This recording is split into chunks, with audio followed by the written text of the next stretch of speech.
ప్రార్థనా శక్తి తైలాభిషేక ఆరాధన జూన్ 11 రెండవ గురువారం. సమయం ఉదయం 9 గంటల నుండి మధ్యాహ్నం 1 గంట వరకు. స్థలం గురుజాడ కళాక్షేత్రం, సిరిపురం జంక్షన్, విశాఖపట్నం. ప్రార్థనా శక్తి తైలాభిషేక ఆరాధన జూన్ 11 రెండవ గురువారం. సమయం ఉదయం 9 గంటల నుండి మధ్యాహ్నం 1 గంట వరకు. స్థలం గురుజాడ కళాక్షేత్రం, సిరిపురం జంక్షన్, విశాఖపట్నం. ప్రార్థనా శక్తి తైలాభిషేక ఆరాధన జూన్ 11 రెండవ గురువారం. సమయం ఉదయం 9 గంటల నుండి మధ్యాహ్నం 1 గంట వరకు. స్థలం గురుజాడ కళాక్షేత్రం, సిరిపురం జంక్షన్, విశాఖపట్నం. ప్రార్థనా శక్తి తైలాభిషేక ఆరాధన జూన్ 11 రెండవ గురువారం. సమయం ఉదయం 9 గంటల నుండి మధ్యాహ్నం 1 గంట వరకు. స్థలం గురుజాడ కళాక్షేత్రం, సిరిపురం జంక్షన్, విశాఖపట్నం. ప్రార్థనా శక్తి తైలాభిషేక ఆరాధన ప్రతి నెల రెండవ శుక్రవారం. సమయం ఉదయం 10 గంటల నుండి. స్థలం కాపు కళ్యాణ మండపం, ఎన్ఎఫ్సిఎల్ రోడ్, ఆర్టీఓ ఆఫీస్ పక్కన, ఆర్ఆర్ నగర్, కాకినాడ. ప్రార్థనా శక్తి తైలాభిషేక ఆరాధన ప్రతి నెల రెండవ శనివారం ఉదయం 8 గంటల నుండి మధ్యాహ్నం 12 గంటల వరకు. స్థలం కూరగాయల మార్కెట్ ఎదురుగా, government degree college road, Ravulapalem. ప్రార్థనా శక్తి తైలాభిషేక ఆరాధన జూన్ 16 మంగళవారం. సమయం ఉదయం 10 గంటలకు. స్థలం Shiva garden function hall, Mahanandi road, Nandyal. ప్రార్థనా శక్తి తైలాభిషేక ఆరాధన జూన్ 17 బుధవారం. సమయం ఉదయం 10 గంటల నుండి. స్థలం Meda convention centre, Ramanjanepuram, Tirupati road, Kadapa. ప్రార్థనా శక్తి తైలాభిషేక ఆరాధన జూన్ 18 గురువారం. సమయం ఉదయం 10 గంటల నుండి. స్థలం A1 convention hall, old Guntur road, Ongole.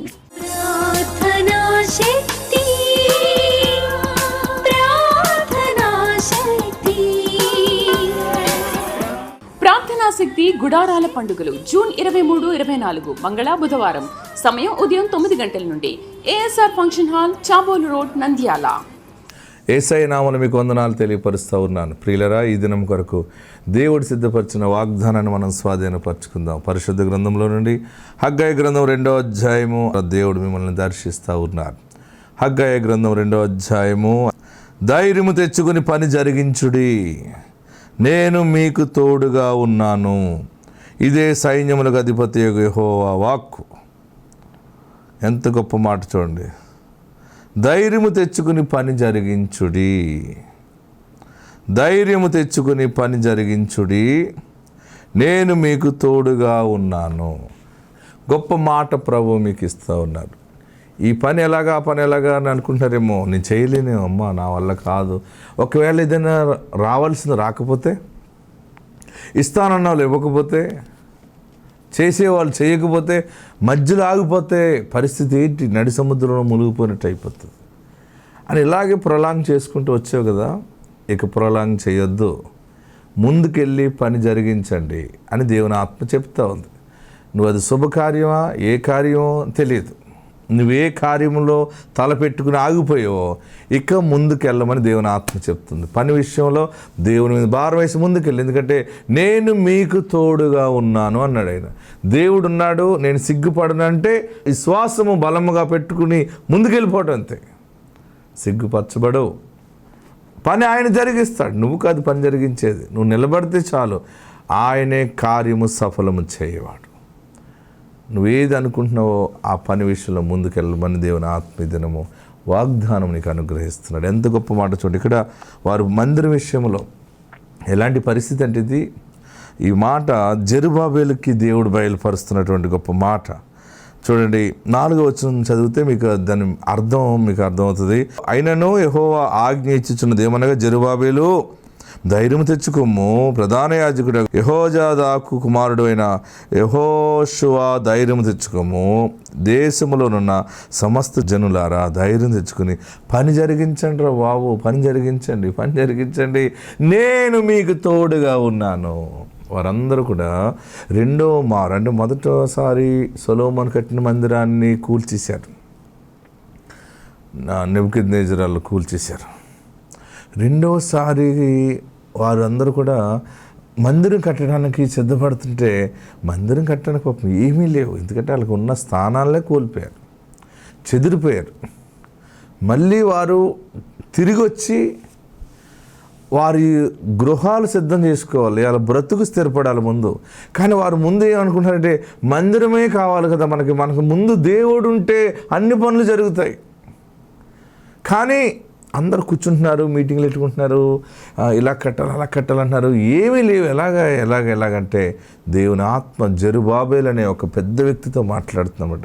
జెరుబాబేల్ అనేవాడు మంచి నాయకుడిగా నిలబడ్డాడు, గవర్నర్గా కూడా ఉన్నాడు. అంటే ఆ ఇశ్రాయేలీల్లోనే ధైర్యంగా చెప్పేవాడు అందరికీ. మంచి బలవంతుడు జెరుబాబేల్, ధైర్యశాలి, కొంచెం ధర్మశాస్త్రం తెలుసున్నవాడు, దైవబలం కలిగి ఉన్నవాడు. జెరుబాబేలుతో దేవుని ఆత్మ చెప్తుంది, జెరుబాబేలు ధైర్యం తెచ్చుకో, అక్కడున్న కమిటీ మీరందరూ ధైర్యం తెచ్చుకోండి, నేను మీకు తోడుగా ఉన్నాను, మీరు పని జరిగించండి అన్నాడు. నిజంగా వాళ్ళు విశ్వాసంతో వారు ముందుకెళ్ళి ఒక్కొక్క పని పునాది వేస్తే అది ఆశ్చర్యకరంగా మందిరం కట్టబడింది. ఇల్లు కట్టాలి, పనిలో స్టార్ట్ చేయనా వద్దా ఏమో, ఎలాగొస్తుంది, నా దగ్గర ఉన్నదే కొంత సొమ్ము, నేను చేయగలనా చేయలేనా అనుకుంటున్నాము. ఇల్లు కొనాలా మానేలా, పెళ్లి చేయాలా వద్దా, ముందుకెళ్ళనా వద్దా, చూసిరానా వద్దా, ఇవన్నీ అనుమానాలు ఆప్ చేసి ఇక మీదట పని విషయంలో ముందుకెళ్ళమని దేవుని ఆత్మ చెప్తుంది. ఇక మీ పనులన్నిటిలో దేవుడు తోడుగా ఉన్నాడు, ఆత్మ తోడుండును గాక. ఆమేన్. వాక్య భాగంలోకి వెళ్దాం ప్రియులరా. దేవుని యొక్క వాక్యాన్ని ధ్యానం చేసుకుందాం. పరిశుద్ధ గ్రంథంలో దేవుడిస్తున్న వర్తమానము, బైబిల్ తెరవండి. ఆదికాండము 35వ అధ్యాయము 9, 10, 11, 12 వచనాలు ధ్యానం చేసుకుందాం. అందరూ చదవండి. యాకోబు పద్దన్నరాము నుండి వచ్చుచుండగా దేవుడు తిరిగి అతనికి ప్రత్యక్షమై అతన్ని ఆశీర్వదించెను. అప్పుడు దేవుడు అతనితో, నీ పేరు యాకోబు, ఇక మీదట నీ పేరు యాకోబు అనబడదు, నీ పేరు ఇశ్రాయేలు అని చెప్పి అతనికి ఇశ్రాయేలు అని పేరు పెట్టాను. మరియు దేవుడు, నేను సర్వశక్తి గల దేవుడను, నీవు ఫలించి అభివృద్ధి పొందుము, జనమును జనముల సమూహమును నీ వలన కలుగును, రాజులను నీ గర్భవాసమున పుట్టెదరు.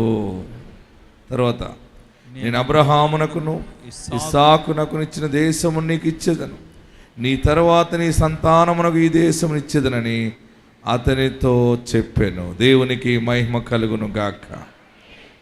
ప్రియులరా, బైబిల్ ఉన్నవారు తెరవండి. ఆదికాండము 35వ అధ్యాయము 9, 10, 11, 12 వచనాలు మనం చూస్తే, ఈరోజు దేవుడు బలమైన వాక్యమును మనందరికి అనుగ్రహిస్తూ ఉన్నారు. ప్రభువా, నాతో మాట్లాడని అడుగుతున్న మీ అందరితో, నాతో దేవుడు ఈరోజు గొప్ప కార్యం ఏంటంటే మన జీవితంలో మార్పును కలగజేయబోతున్నాడైన. నీ ఫ్యామిలీలో మార్పు రాబోతూ ఉంది, నీ వ్యాపారంలో మార్పు రాబోతూ ఉంది, నీ ఆరోగ్యంలో మార్పు రాబోతూ ఉంది. అన్నిటిలో ఒక డిఫరెంట్ చేంజెస్ దేవుడు తీసుకురాబోతూ ఉన్నాడు. ఈ నెల, ఈ దినము నీకు ప్రారంభము ఈ రోజు నుండి ఏంటంటే నీ జీవితంలో మార్పు రాబోతుంది. ఏంటి మార్పు అంటే, పాతవి గతించెను, సమస్తమును కొత్తవాయెను. ఆమెన్. పాతవి గతించెను, సమస్తమును కొత్తవాయెను. పాతవి ఎప్పుడు గతిస్తాయని రాశాడంటే బైబిల్లో, ఎవడైనను క్రీస్తునందున్న ఎడల వాడు నూతన సృష్టి, ఇదిగో పాతవి గతించెను, సమస్తము కొత్తవాయెను. పాతవి గతించెను అంటే పాత రోగము పోయింది, పాత దరిద్రము పోయింది. ఆమెనండి. నీ పాత జీవితం అంటే మీరు ఇంతవరకు ఇక్కడికి వచ్చే వరకు ఉన్న జీవితము, ఉన్న భారము, చీకటి, దేవుడు దానిని వెలుగుగా మార్చుచున్నాడు. యాకోబు జీవితం గురించి కొన్ని విషయాలు ప్రభు బయలుపరుస్తున్నారు. యాకోబు తన తండ్రిని, తన అన్నగారిని మోసం చేశాడు. బాగా గమనించాడు. తన తండ్రిని మోసం చేశాడు యాకోబు, తన అన్నగారిని మోసం చేశాడు. చివరికి పెద్ద గొడవ వస్తే వాళ్ళ అమ్మకు చెప్పి పారిపోయాడు. వాళ్ళ అమ్మని అడిగాడు, ఎక్కడికి పారిపోనమ్మా అన్నాడు. తల్లి ఎక్కడికి పారిపోమని చెప్తుంది? అమ్మమ్మ ఇంటికి వెళ్ళిపో అని చెప్తుంది. ఎవరింటికి చెప్తుంది? చెప్పరే మీరు అందరూ? అమ్మమ్మ ఇంటికి వెళ్ళిపో. అమ్మమ్మ ఇల్లు ఎక్కడమ్మా? మన అమ్మమ్మ ఇల్లు పలానా చోట. మరి అక్కడ ఎవరున్నారు? మామయ్య ఉన్నాడు, మామయ్య దగ్గరికి వెళ్ళిపో. చాలా కష్టపడి యాకోబు తన తండ్రిని మోసం చేసి, వాళ్ళ అన్నగారిని మోసం చేసి, మోసం బయటపడే సమయంలో వారి మేనమామ ఇంటికి పారిపోయాడు. వారి మేనమామ ఇల్లు అంటే 2 కిలోమీటర్లు 3 కిలోమీటర్లు కాదు. నేను మొన్న ఇల్లు వచ్చాను వాళ్ళ మేనమామ ఇంటికి. ఆ ఊరు, ఆ ప్రాంతం అంతా చూశాను. అది ఒక దారిలో నడక ప్రయాణం, నడుచుకుంటూ వెళ్ళాలి. గుర్రాల మీద, గాడిదల మీద వెళ్ళేవారు. దారిలో దొంగలు కాస్తా ఉండేవారు. ఎలాగైతే మొత్తం మీద ఇసుక ఎడారిలో ప్రయాణం చేస్తున్నప్పుడు యాకోబు ఒంటరి అయిపోయి భయం వచ్చినప్పుడు, దేవా నేను మా మామయ్య ఇంటికి జాగ్రత్తగా వెళ్ళి మరలా తిరిగి సమాధానముగా ఆశీర్వాదంగా మరలా నా ఇంటికి వస్తే నేను నీకు సాక్షిగా ఉంటాను, నీకు 10వ భాగం ఇస్తాను. రకరకాల మొక్కుబళ్ళు ప్రార్థన చేసుకుని మధ్య మధ్యలో భయం వేసినప్పుడల్లా ప్రార్థన చేసుకున్నాడు. మేనమామ ఇంటికి వెళ్ళిపోయాడు. మామయ్య చేర్చుకున్నాడు. నువ్వెవరో ఏంట్రా అంటే, ఇదిగో నేను ఫలానా ఫలానా అన్నాడు. సరే అని చెప్పి వాళ్ళ మామయ్య పేరు ఏం పేరు? లాబాన్.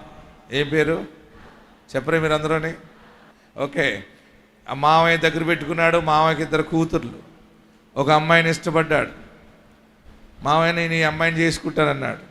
చేసుకోవాలంటే 7 సంవత్సరాలు పాలేరుతనం చేయమన్నాడు. చేస్తానన్నాడు.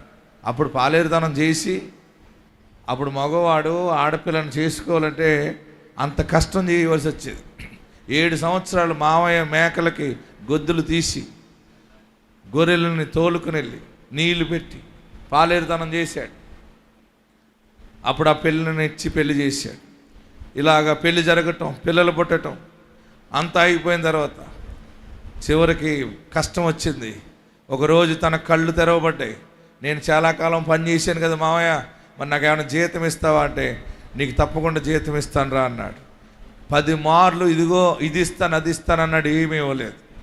అలాంటి మామయ్యలు కూడా ఉంటారు. ఒక మాంగారు అలాగే చెప్తాడు, అంతా నీకే అల్లుడు అంటాడు. అంతే. ఏమంటాడు?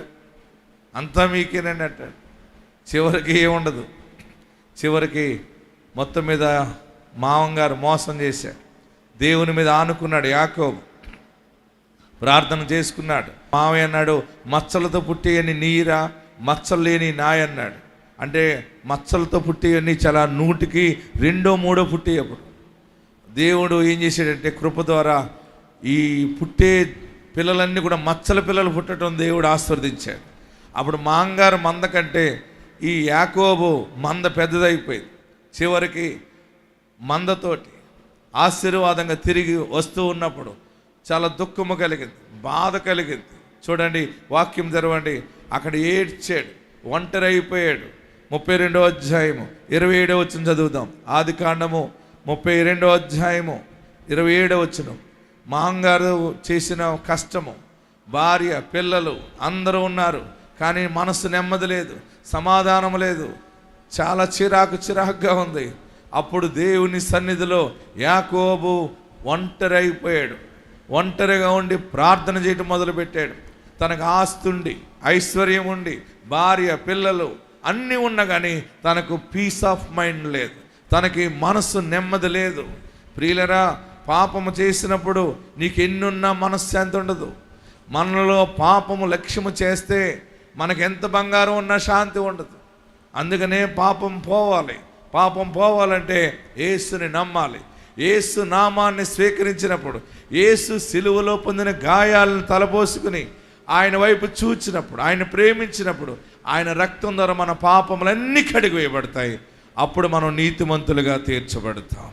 ప్రియులరా, యాకోబు అయితే పాపము చేశాడు. తండ్రిని మోసం చేశాడు, తల్లిని మోసం చేశాడు, అన్నను మోసం చేశాడు. చివరికి వెళ్ళాడు, అన్నీ సంపాదించుకుంటున్నాడు, అన్నిటికీ దేవుడు తోడుగానే ఉన్నాడు, కానీ తనకు శాంతి లేదు. తాను ఒక్క దినము దేవుని సన్నిధిలో తిరిగి ప్రయాణమైనప్పుడు దేవుని దగ్గర ఏడ్చాడు, ప్రార్థన చేస్తున్నాడు. అయ్యా, నేను నా తండ్రిని మోసం చేశాను. చదవండి, ఆదికాండము 32వ అధ్యాయము. బైబిల్ ఉన్నవారు తెరవండి. యాకోబు వారిని తీసుకుని ఆ ఏరు దాటించి తనకు కలిగినదంతయు పంపివేశాను. యాకోబు ఒక్కడు మిగిలిపోయాను. చూడండి, అన్నీ ఉన్నాయి అక్కడ. కానీ ఏమని రాశాడంటే యాకోబు ఒక్కడు మిగిలిపోయాను. ఒక నరుడు తెల్లవారు వరకు అతనితో పెనుగులాడెను. తాను అతన్ని గెలవకుండు చూచి తొడగూటి మీద అతన్ని కొట్టాను. అప్పుడు అతడు ఆయనతో పెనుగులాడుటోను యాకోబు తొడగూడి వసిలెను. ఆయన తెల్లవారుచున్నది. అందరూ అండర్లైన్ చేసుకుని, ఆయన తెల్లవారుచున్నది. నన్ను ఎవరంటున్నారు? దేవుడు అంటున్నాడు. నేను తెల్లారిపోతుంది, వెళ్ళిపోతాను, నన్ను వదిలేసేయంటే. చూడండి, మోసగాడైనా కానీ తన ప్రార్థనలో ఎంత బలం ఉన్నదో చూడండి. హల్లెలూయా చెప్పాలి, గట్టిగా హల్లెలూయా చెప్పాలి. పాపం చేసినప్పుడు, ఆ పాపం మనకు తెలిసినప్పుడు వచ్చే ప్రార్థన చాలా బలముగా ఉంటుంది. గుండె పగిలిపోతుంది ఒకేసారి.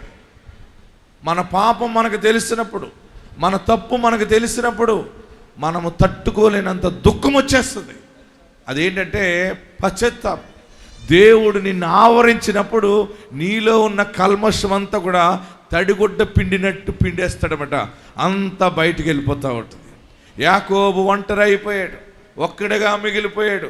దేవుని దగ్గర అడుగుతున్నాడు, పాపాన్ని ఒప్పుకోకుండా ప్రార్థిస్తున్నాడు. అప్పుడు దేవుడు అన్నాడు, నువ్వెవరు అన్నాడు. దేవుడు తెలీదా? కానీ ఎవరంటే తర్వాత చెప్తాలే, నన్ను ఆశీర్వదించు, నాకు శాంతి లేదు, నెమ్మది లేదంటే చెప్తావా చెప్పు అన్నాడు. మొత్తం మీద యాకోబు దేవుని దగ్గర ప్రార్థిస్తుండగా దేవుడు అన్నాడు, నీ పేరేంటి? అతడు యాకోబు. ఆయన యాకోబు అని ఆయనకు తెలీదా? ఆయన ప్రార్థనలు ఆలకించి నీకు మచ్చలే పుడతాయి, మీ మాంగారు అన్యాయం చేసినా నేను న్యాయం చేస్తానని చెప్పిన దేవుడు మాట మంతి ఉంది కదా, చెప్పరే మీరందరూని. అయినా తెలుగుగా అడుగుతున్నాడు, నీ పేరేంటి? బాగా గమనించి మనం వాక్యంలోకి వెళ్తున్నాం. నా పేరు యాకోబు అన్నాడు. ఏమన్నాడు? యాకోబు అనే పేరుకి అర్థం ఏంటంటే మోసగాడు. యాకోబు అంటే పేరు అర్థం ఏంటి? గట్టిగా చెప్పండి, ఇంకా గట్టిగా చెప్పాలి. మోసగాడు. ఎన్నున్నా కానీ మోసంతోనే వచ్చింది. మోసం పోయావు, మోసం చేసావు. ఈరోజు దేవుని కృప ఏంటంటే, ఆనాడు దేవుడు అన్నాడు, మరి ఏడుస్తున్నావు ఏంటి? అయ్యా, నేను నా తండ్రిని మోసం చేశాను, అన్నగారిని మోసం చేశాను, నాకు నెమ్మది లేదు బాబు. దేవుడు అప్పుడు అన్నాడట, యాకోబు నీ పేరు ఇక యాకోబు అనబడదు, నువ్వు దేవునితోను.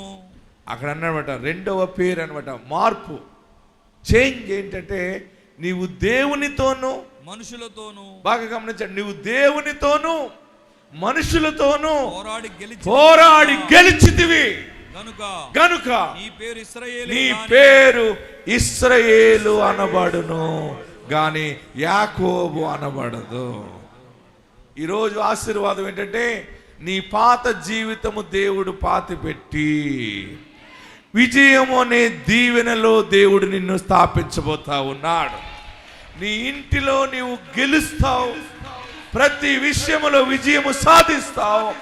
నీ ప్రార్థనకి జవాబు 100% దేవుడు అనుగ్రహించుచున్నాడు.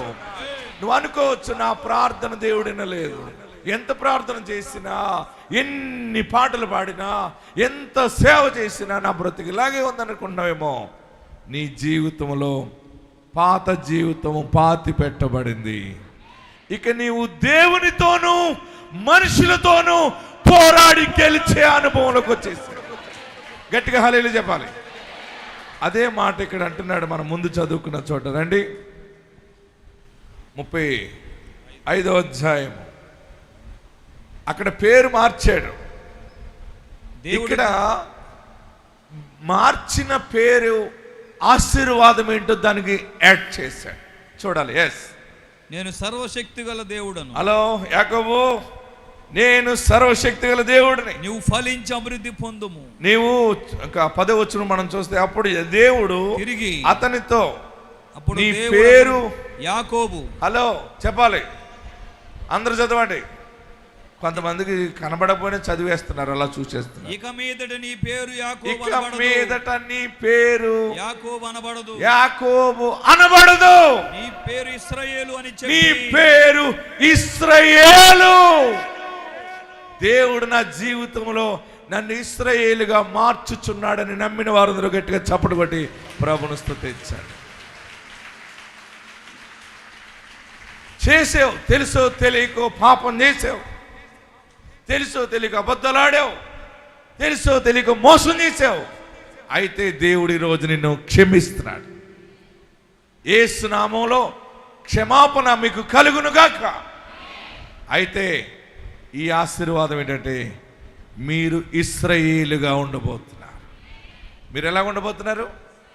ఇశ్రాయేలు అంటే మనుషులతో పోరాడి గెలుస్తావు, దేవునితో పోరాడి గెలుస్తావు. అంటే మానవుల దయందును దేవుని దయందును నువ్వు వర్ధిల్లుతావు. దేవుడు నీ కుటుంబాన్ని, నీ బిడ్డని, నీ ఇంటి వారు, నీ రక్త సంబంధులు, నీ సమాజం ఎదుట దేవుడు తలగా హెచ్చించబోతున్నాడు. తర్వాత దేవునిలో కూడా నువ్వు హెచ్చింపు కలిగి ఉండబోతున్నావు. అనేక ఆత్మలు నీ ద్వారా నడిపించబడబోతున్నాయి. దేవుని కొరకు నువ్వు ఒక పాత్రగా వాడబడతావు. దేవుని కొరకు సాక్షిగా వాడబడతావు. దేవుడు నిన్ను నియమించి ఉన్నాడు. ఇక నీ పేరు యాకోబు కాదు, ఇక నీది పాప జీవితము కాదు. నీ జీవితము పవిత్రమైనది. నీ జీవితము పవిత్రమైనది. ఎక్కడున్నారు అక్కడ రెండు చేతులు పైకి ఎత్తుకోండి. యాకోబు ఒంటరి అయిపోయాడు. యాకోబు ఒక్కడైపోయాడు. ఆ ఒక్కడే ఈరోజు 1000 మందిగా 10,000 మందిగా దేవుని కృప ద్వారా ప్రపంచాన్ని శాసించే శక్తిగా మారిపోయారు. దేవుడు అబద్ధికుడు కాడు. నీ రోగం పోయింది, నీ దరిద్రం పోయింది. ఆమెనంటూ స్తుతించండి. ఏడవకు. నా పిల్లలకి ఇలాగే జరిగిందేంటి, నేను అనుకున్నది ఒకటి, ఈ ఆడపిల్ల పుట్టిందేంటి, ఈ మగపిల్లడు పుట్టాడేంటి, ఈడు పుట్టేకి ఎలాగైపోయింది, అది పుట్టేకి ఎలాగైపోయింది, బ్రతుకు ఎలాగైపోయింది అని అనుకుంటున్నావేమో. నీది ఇశ్రాయేలుగా మార్చాడు. నీ జీవితమే ఇశ్రాయేలుగా. నువ్వు దేవునితోనూ మనుషులతో పోరాడి గెలుస్తాడు. దేవుడు ఘనమైన కార్యం చేయవస్తున్నాడు. ఇక నీ దుఃఖము పోయింది. కన్నీళ్లను, రోగాన్ని, అవమానము అంతా కూడా సమాధి చేసేసాడు ఆయన. నీవు దేవుని ఆశీర్వాదం పొందుకుని దేవుని సాక్షిగా ఉండబోతున్నావు. నీవు యాకోబు కాదు, యాకోబు అనబడవు, నీవు ఇశ్రాయేలు అనబడతావు. నీ గర్భవాసమున రాజులు పుట్టెదరు. చరిత్ర సృష్టించేవారు మీ ఇంటిలో నుండి రాబోతా ఉన్నారు. దేవుడు నిన్ను ఎన్నుకున్నాడు. దేవుడు నిన్ను ఎన్నుకున్నాడు. దేవుడు నిన్ను ఏర్పరచుకున్నాడు. ఆయన నిన్ను సిగ్గుపడనీయాడు. అయ్యా, నా పాపాలు క్షమించు. అందరూ యేసయ్యా నా పాపాలు క్షమించు, నన్ను పరిశుద్ధపరచు. అందరూ ప్రార్థన చేయండి. నన్ను నీ బిడ్డగా స్వీకరించు. నన్ను నీ బిడ్డగా స్వీకరించు బాబు. నాకు తండ్రిగా నువ్వు ఉండాలి, నాకు యజమానుడిగా ఉండాలి. అభివృద్ధి లేదని అందరూ అవమానంగా మాట్లాడుతున్నారు. ఏడుస్తున్నావా? ఏ అభివృద్ధి లేదు. అనేక మంది మనుషులు ఎదుట, నా అత్తవారు ఎదుట, అత్తింటి దగ్గర, పుట్టింటిగాడ, ఆఫీసులో, సమాజంలో, పనిచేసే కాడ ఎక్కడ ఎవరు విలువ ఇవ్వట్లేదు. ఏ ఆస్తి లేదని, ఏ ఐశ్వర్యం లేదని, ఏ పేరు లేదని జీవితం అంతా కూడా పాడైపోయారు అని అంటున్నారని ఏడుస్తున్నావా? ఒక్కడగా అయిపోయావా? ఒంటరి అయిపోయావా? మరలా దేవుడు 1000 మందిగా చేయబోతున్నా, మరలా 10,000 మందిగా మార్చబోతున్నా. ఏ తెగులు నీ గుడారమును సమీపించదు. ఏ తెగులు నీ గుడారమును సమీపించదు. ఏ తెగులు నీ గుడారమును సమీపించదు. నమస్కరించండి. ప్రార్థన చేయండి, ఏడవకు. దేవుడు నీ కార్యము సఫలము చేస్తాడు. మరలా నిలబడే సమయం ఆసన్నమైంది.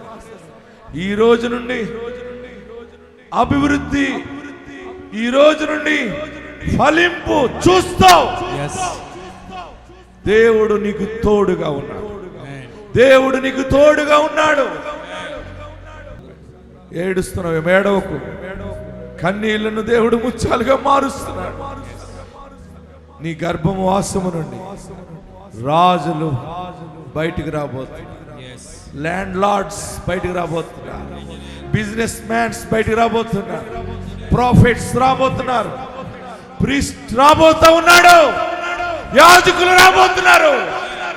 దేవుడు నీ కుటుంబాన్ని ఎన్నుకున్నాడు. అందుకని అన్ని శ్రమలలో కూడా నువ్వు చనిపోకుండా బ్రతకేలాగా చేశాడు. దేవుని కార్యాలు జరగబోతున్నాయి. ప్రభువా, టీవీ పరిచర్య కొరకు ఏ పనులు జరగాలని స్పాన్సర్ చేస్తున్నారో ఆ కార్యములు 100% జయము దయచే. నీ దీవెనలు దయచే ప్రార్థిస్తున్నాం. పాడి పంటలను దీవించండి. చెరువులు చేస్తున్న వారికి దీవెన దయచే. నూతన చిగురు అందరి జీవితంలో దయచే. ఆత్మ తాకిడి దయచే. అందరినీ ఆశీర్వదించండి.